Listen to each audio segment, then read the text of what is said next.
En general se llama muerte a todo fenómeno en el que se produce una cesación.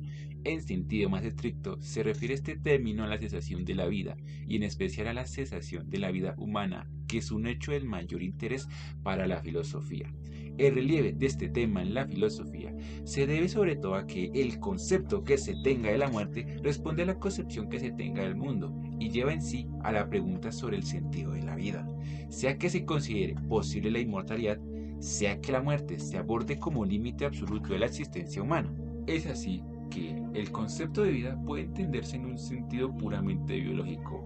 Las ciencias nos proveen de una definición que establece unas características necesarias y suficientes para que un sistema se considere vivo, y cuando ésta cesa de tenerlas, se considera muerto. Sin embargo, no hay un acuerdo general acerca de estas características y por lo tanto no existe un consenso sobre qué se puede entender biológicamente por vida. La biología ha intentado construir una noción de vida más funcional o teleológica que pueda superar las dificultades de reencontrar una definición para el término. Por ejemplo, Jacques Monod, biólogo contemporáneo que ha reflexionado sobre la biología moderna desde una perspectiva filosófica, ha enumerado una serie de características que describen los rasgos de todo ser vivo. Monod ha propuesto que los seres vivos son objetos dotados de un proyecto, de una finalidad, que puede desarrollarse sin la necesidad de intervención externa y que se caracterizan por transmitir sus genes sin modificación. De esta manera, si la vida se entiende en términos funcionales o teleológicos, la muerte sería la imposibilidad de satisfacer tal función o propósito. Si la estructura biológica de un ser se concibe en términos de la posibilidad de cumplir una función, sería necesario concebir a los seres vivos más allá de su estructura física y química para poderse preguntar qué pasa después de la muerte. Si los individuos fueran simplemente estructuras físicas y químicas o, en un sentido más general, estructuras puramente materiales, y esas estructuras se entendieran simplemente en términos de su aporte al cumplimiento de cierta función o propósito, no tendría sentido hablar de qué sucede después de la muerte. Por lo tanto, el interrogante sobre qué pasa después de la muerte no constituye una preocupación importante para el materialismo. Este es el tipo de posición que ha sostenido filósofos como Epicuro. Epicuro sostenía que la existencia, y en especial la humana, se reduce a su condición material y, por lo tanto, no podemos vivir nuestra propia muerte.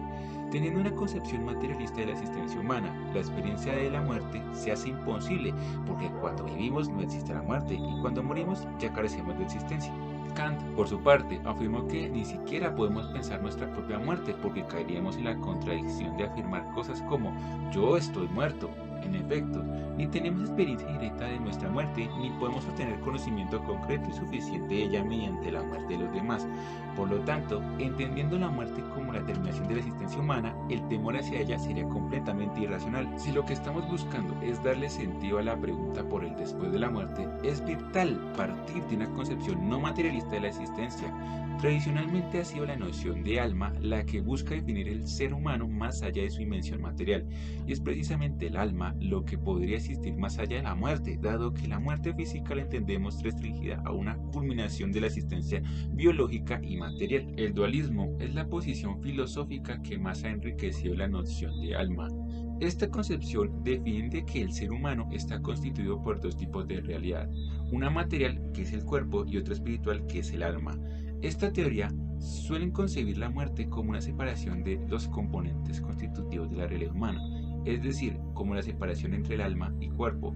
Platón, Aristóteles y Descartes entre los filósofos, y el cristianismo, el judaísmo y el islam entre las grandes religiones defienden una concepción de este tipo. Entre las posiciones dualistas aún es posible diferenciar entre quienes, como Aristóteles, entienden que un cuerpo y alma solo existen mientras están juntos, y aquellos otros que admiten la existencia del alma separada del cuerpo. En el último caso, la muerte se suele entender como un tránsito, es decir, como el paso de una forma de vida a otra, puramente anímica. Platón, Descartes y las religiones entienden la muerte como acceso a la trascendencia. Hay una gran variedad de concepciones acerca de lo que ocurre al alma tras su separación del cuerpo, desde la posibilidad de alcanzar la felicidad definitiva de la que hablan las grandes religiones monoteístas, hasta la creencia de que el alma se purifica encarnando sucesivamente en varios cuerpos, como afirman Platón, el budismo y el hinduismo.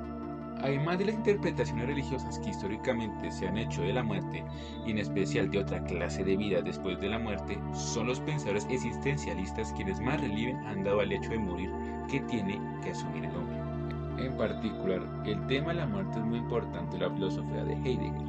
La muerte es un ya no estar en el mundo y, como experiencia, lo que cabe es la muerte del prójimo, que alcance en la muerte su totalidad. Este fin de tal ente es el comienzo del otro ente, cadáver, que es la cosa presente, algo más que una cosa inanimada, más que se comprende solamente desde la vida. La muerte es algo propio de cada cual. La muerte es un carácter esencial del existir, un llegar a su fin, que denomina Heidegger estar a la muerte, que es la posibilidad más auténtica de la existencia. En la existencia auténtica, el existir es libre para la muerte, pues al reconocer la certeza de la muerte, que es posible en todo instante, desde el nacimiento, se es lo bastante viejo para morir, y, por otra parte, nadie es bastante viejo para no tener un porvenir abierto. La angustia es el temple que permite la aceptación de la muerte como la más propia posibilidad humana.